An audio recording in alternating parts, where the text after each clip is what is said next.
Oke sahabat, saya di sini akan membahas bagaimana sih cara membuat nasi goreng.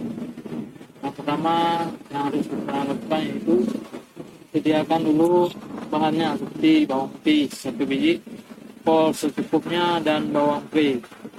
Kemudian bawang merah.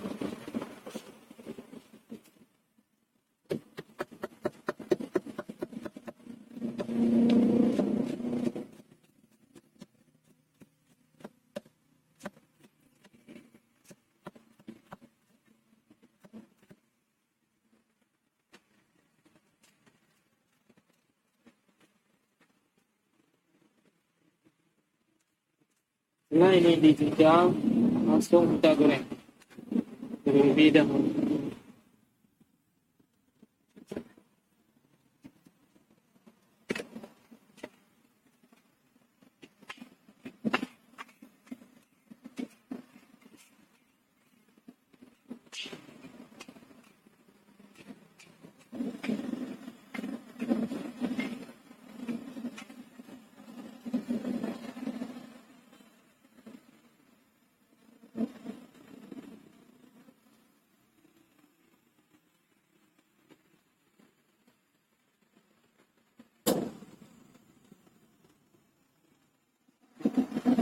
Ya, tambahkan bumbunya.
Tambahkan garam 1 sendok.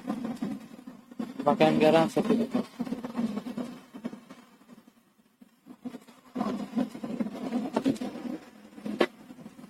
Tambahkan miwon 1 sendok.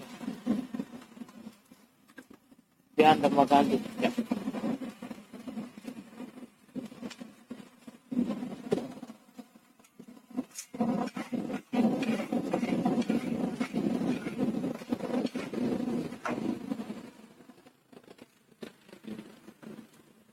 Makan daun sup.